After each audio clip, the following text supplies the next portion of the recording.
வணக்கம் மேசராசி நண்பர்களே, உங்கள் நாள் எப்படி இருக்க போது, என்ன பண்ண போகிறீங்க அப்படிங்கிறதா இன்றைக்கி நீங்கள் தெரிஞ்சுக்கோங்க. அதுக்கு முன்னாடி சேனல் லைக் பண்ணுங்கள், சப்ஸ்கிரைப் பண்ணுங்கள், கமெண்ட் பண்ணுங்கள். மறக்காம உங்கள் ராசி என்னென்னு தெரிவிச்சுட்டு போயிருங்க கமெண்டில்.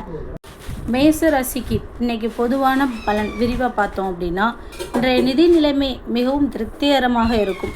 எதிர்பாராத வழிகளில் பணவரவு உண்டாகும். நீண்ட நாட்கள் வராமல் இருந்த பழைய நிலுவைத் தொகை வசூலாகும். இன்றைக்கி உங்களுடைய தொழில் பார்த்தோம் அப்படின்னா, பணியிடத்தில் உங்கள் கடின உழைப்பிற்கு மேலதிகாரிகளிடமிருந்து பாராட்டுகளும் கௌரவமும் கிடைக்கும்.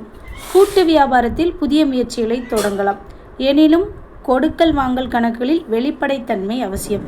குடும்ப சூழல் எப்படி இருக்கும் அப்படின்னு பார்த்தோம்னா, குடும்பத்தில் மகிழ்ச்சியும் இணக்கமான சூழலும் நிலவும். வாழ்க்கை துணையுடன் ஏற்பட்டிருந்த சிறிய கருத்து வேறுபாடுகள் மறைந்து மாலை நேரத்தில் குடும்பத்துடன் மகிழ்ச்சியான நேரத்தை செலவிடுவீர்கள். இன்று வழிபட வேண்டிய தெய்வம் அப்படின்னு பார்த்தோன்னா ஸ்ரீ தட்சிணாமூர்த்தி மற்றும் முருகப்பெருமான். வியாழக்கிழமை என்பதால் ஞானத்தை வழங்கும் ஸ்ரீ தட்சிணாமூர்த்தியை வழிபடுவது சிறப்பு. மேலும் மேசராசிக்கு அதிபதியான செவ்வாயின் அருளை பெற முருகப்பெருமானை வழிபடுவது உங்களின் அனைத்து தடைகளையும் நீங்கும். இன்னைக்கு அதிர்ஷ்ட நேரம் அப்படின்னு பார்த்தோன்னா மஞ்சள் வெள்ளை.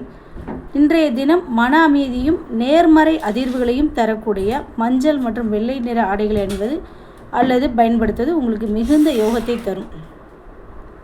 இன்று நீங்கள் காலையிலே சிவன் கோவிலுக்கு சென்று நெய் தீபம் ஏற்றி வழிபடலாம். வீட்டிலேயே முருகப்பெருமானுக்கு உகந்த கந்த சஷ்டி கவசம் படித்து வந்தால் இன்றைய நாள் நன்மையாக முடியும்.